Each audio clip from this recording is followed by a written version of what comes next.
akan membahas tentang teori globalisasi menurut Anthony Giddens. Nah, sebelum kami memaparkan judul besar kami, adalah baiknya kami memperkenalkan diri dulu. Perkenalkan, saya Lilis Putrisma Mora. Saya Risma Mora. Saya Risma Juniati Tamunan. Nah, sebelum kita membahas tentang teori globalisasi ini, judul besar kami yaitu peran pendidikan dalam mempertahankan jati diri bangsa di era globalisasi, tinjauan dari aspek kurikulum dan pembelajaran yang disangkut pautkan dengan teori globalisasi menurut Anthony Giddens. Selamat menyaksikan video kami. Check it out. Di sini saya akan mewawancarai narasumber yang pertama, yaitu Rizky Ramadan. Di sini untuk pertanyaan pertama, bagaimana sih Rizky memahami konsep dari globalisasi dalam teori Anthony Giddens, dan bagaimana sih Rizky melihat bagaimana pengaruhnya terhadap hubungan sosial dan mobilitas manusia di era globalisasi yang sekarang? Dalam pemahaman saya tentang teori globalisasi yang dikemukakan oleh Anthony Giddens ini, Anthony Giddens ini dia menerapkan konsep bahwasanya globalisasi itu sangat berhubungan terhadap integrasi global. Jadi menurut Anthony Giddens itu dalam integrasi global ini antara suatu bangsa dengan bangsa yang lain itu saling terikat gitu ya. Jadi dalam keterikatan bangsa itu globalisasi ini membawa pengaruh baik dalam mobilitas manusia secara fisik ataupun secara virtual seiring dengan perkembangan teknologi, dan juga meningkatnya interaksi sosial dalam globalisasi tersebut mempengaruhi perkembangan terhadap bangsa-bangsa yang terikat ini. Jadi sekarang akan lanjut kepada pertanyaan kedua. Jadi menurut Rizky, bagaimana sih Rizky melihat peran dari pendidikan dalam mempertahankan pengembangan identitas kultural dan nasional di tengah era globalisasi atau pengaruh globalisasi yang sekarang ini? Jadi gini, pendidikan itu kan sangat penting ya dalam menjaga identitas kultural bangsa kita. Jadi melalui pendidikan inilah nantinya kita itu dapat mempromosikan nilai-nilai budaya, nilai sejarah kepada masyarakat, sehingga dengan kita menerapkan pendidikan tersebut, walaupun di tengah gejolaknya globalisasi yang marak pada era ini, kita itu setidaknya dapat berusaha untuk menjaga jati diri kultural bangsa kita. Baik. Kemudian untuk pertanyaan ketiga, menurut Rizky, bagaimana cara mengusulkan agar kurikulum yang kita sekarang ini pendidikan ini mencerminkan perspektif global sambil tetap memasukkan unsur-unsur dari lokal yang kaya akan warisan budaya dan nilai-nilai tradisional, karena kan era globalisasi itu kan udah nilai jati diri bangsa itu udah berkurang. Jadi menurut Rizky bagaimana? Jadi menurut saya ya, untuk menanggapi hal tersebut, kita itu dapat menerapkan kurikulum yang sesuai dengan materi yang global. Namun materi-materi yang ada dalam kurikulum itu dapat diterapkan dengan berupa materi yang membahas isu lokal, sehingga oke, baik. Jadi menurut saya itu menyarankan adanya penerapan kurikulum yang dapat dikembangkan dan juga dapat dipadukan dengan materi yang memang global, karena kan konsepnya karena terjadi globalisasi gitu. Namun materi-materi yang ada di kurikulum tersebut setidaknya dibuat relevan dengan kehidupan sehari-hari siswa dan seluruh peserta didik. Jadi walaupun dengan materi yang global dan kompleks gitu ya, sehingga mereka itu kalau diberikan materi-materi dalam kurikulum yang relevan dalam kehidupan sehari-hari mereka, seperti misalnya isu-isu lokal atau isu-isu yang dalam kehidupan sehari-hari mereka itu dibahas dalam kurikulum itu, mereka itu dapat merasa kurikulum itu lebih menarik dan lebih mudah dipahami. Jadi bangsa yang ada pada masa itu Mbak Linda. Tidak luntur gitu ya. Kemudian untuk pertanyaan keempat, menurut Rizky, bagaimana sih melihat pentingnya penggunaan metode pembelajaran inovatif untuk menciptakan kesadaran identitas kultural dan nasional di kalangan generasi muda seperti kita ini? Kalau metode pembelajaran inovatif ini kan artinya di dalamnya itu ada inovasi baik dari segi metode pembelajarannya ataupun teknologi yang ada di dalamnya. Jadi walaupun dengan kemajuan teknologi yang emas pada era globalisasi ini tadi, metode ini setidaknya dirancang sebaik mungkin dan juga dirancang untuk meningkatkan motivasi siswa tersebut dengan metode inovatif yang dijalankan ini gitu. Contohnya seperti bisa kita itu membuat simulasi ataupun proyek-proyek dengan teknologi yang lebih maju, namun tidak mengganggu ataupun tidak melunturkan ketertarikan siswa tersebut dalam mengikuti metode pembelajaran itu, sehingga dengan demikian walaupun dengan proyek-proyek simulasi yang inovatif, di dalamnya itu jangan menghilangkan nilai-nilai budaya ataupun nilai-nilai yang berhubungan dengan kultur nasional kita gitu. Nah, artinya dengan metode pembelajaran inovatif ini tadi diharapkan siswa itu dapat belajar dengan lebih baik dan juga dapat menarik perhatian siswa-siswa yang mengikuti metode tersebut. Berarti tetap berinovasi tapi dengan cara tidak menghilangkan nilai kebudayaan. Nah, kemudian untuk pertanyaan yang keempat, menurut Rizky apa sih tantangan utama yang dihadapi oleh sistem pendidikan kita yang sekarang dalam pengimplementasian strategi-strategi untuk mempertahankan jati diri bangsa di era globalisasi sekarang, dan bagaimana sih Rizky mengatasi tantangan-tantangan tersebut di tengah-tengah era globalisasi sekarang? Karena kan Rizky ini sebagai generasi muda yang tentunya pasti sering terpengaruh di era globalisasi.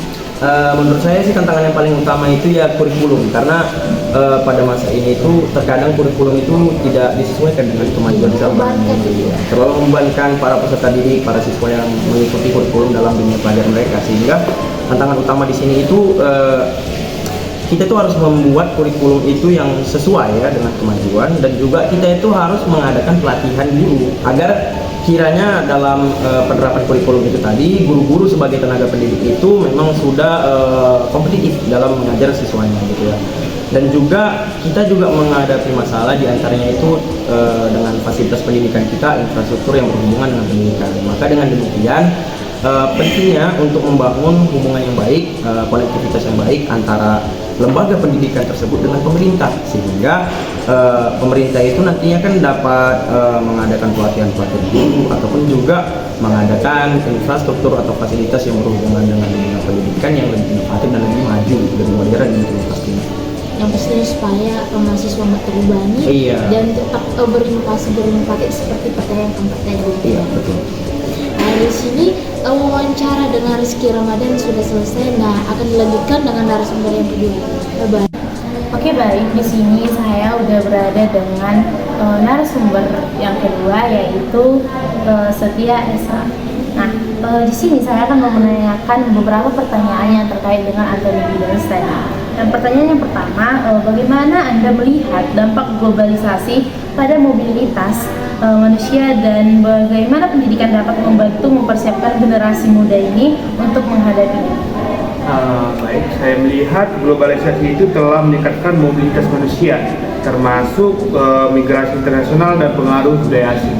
Nah, pendidikan dapat mempersiapkan generasi muda dengan pemahaman yang luas dan keterampilan yang dibutuhkan untuk berinteraksi dengan berbagai budaya serta menghadapi tantangan dari mobilitas tersebut.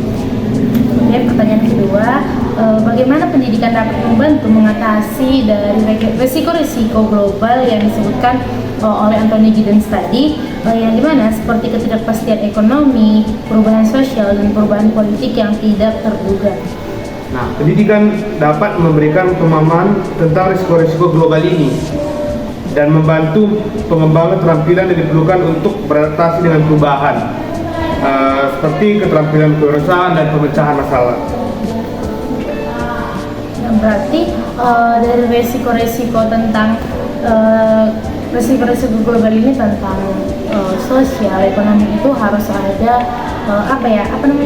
seperti keterampilan untuk pemecahan masalah-masalah tersebut dari ekonomi, sosial gitu.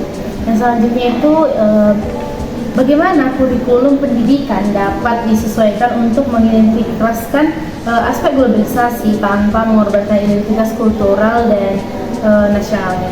Nah, kurikulum itu dapat disesuaikan dengan memasukkan mata pelajaran dan modul yang membahas isu-isu global, serta memastikan bahwa nilai-nilai budaya secara lokal juga ditekankan dalam mata pelajaran tersebut. Yang terakhir, saya mau menanyakan nih tentang apakah Anda melihat dari kepribadian Anda sendiri perlunya kolaborasi internasional dalam bidang pendidikan untuk mengatasi dampak globalisasi yang telah berkembang di era zaman sekarang? Ya, kolaborasi tersebut dapat membantu berbagai praktik terbaik dan sumber daya pendidikan yang dapat mendukung upaya mempertahankan jati diri bangsa di era globalisasi ini. Berarti dapat kita simpulkan sama seperti dampak ekonomi, sosial, politik tadi, bahwasanya setiap dampak itu harus ada interaksi atau kolaborasi dari masyarakatnya sendiri atau dengan komunitasnya seperti itu. Oke, baik, terima kasih atas penjelasannya dari pertanyaan-pertanyaan yang sudah saya katakan. Kami akan melanjutkan ke narasumber berikutnya. Baik, kami sudah kedatangan narasumber ketiga. Perkenalkan, nama saya Agrifa Idwarta Menado. Di sini saya akan menanyakan beberapa pertanyaan mengenai teori globalisasi Giddens. Pertanyaan pertama, bagaimana pendidikan dapat membantu mengembangkan pemahaman tentang keragaman budaya dan multikulturalisme dalam konteks globalisasi? Menurut saya, pendidikan dapat mengintegrasikan mata pelajaran yang membahas multikulturalisme dan keragaman budaya, serta memberikan kesempatan kepada mahasiswa untuk berinteraksi dengan budaya lain. Baik, untuk pertanyaan kedua, bagaimana masyarakat dapat berperan dalam mendukung peran pendidikan dalam mempertahankan jati diri bangsa di era globalisasi sekarang? Masyarakat dapat mendukung pendidikan dalam proses pendidikan dengan melibatkan diri dan serta mendukung inisiatif pendidikan lokal, dan masyarakat dapat mendukung pendidikan dengan melibatkan diri dalam proses pendidikan serta mendukung inisiatif pendidikan lokal dan mempromosikan mengenai tentang jati diri budaya dan nasional. Baik, terima kasih. Pertanyaan ketiga, bagaimana teknologi pendidikan dapat digunakan untuk memperkuat peran pendidikan dalam mempertahankan jati diri bangsa di era globalisasi sekarang? Teknologi dapat digunakan untuk menyediakan akses sumber daya ke pendidikan global serta pengembangan kurikulum interaktif dan pengembangan pembelajaran berbasis teknologi.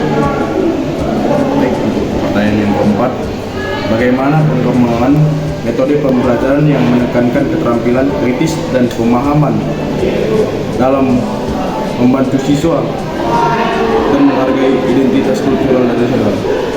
Metode pembelajaran yang menekankan keterampilan kritis dan pemahaman mendalam dapat membantu siswa untuk mempertimbangkan perspektif beragam, menganalisis isu-isu kompleks, dan menghargai nilai-nilai kultural. Terima kasih. Untuk pertanyaan yang terakhir, bagaimana Anda melihat peran komunitas lokal dalam mendukung pendidikan yang menghargai jati diri bangsa di tengah pengaruh globalisasi? Menurut saya, komunitas lokal dapat berperan dalam menyediakan dukungan, sumber daya, dan kesempatan kepada siswa untuk merasakan dan memahami nilai-nilai kultural dan nasional mereka dalam konteks lokal yang lebih luas. Baiklah, demikianlah pertanyaan yang dapat saya tanyakan kepada Anda. Sekian.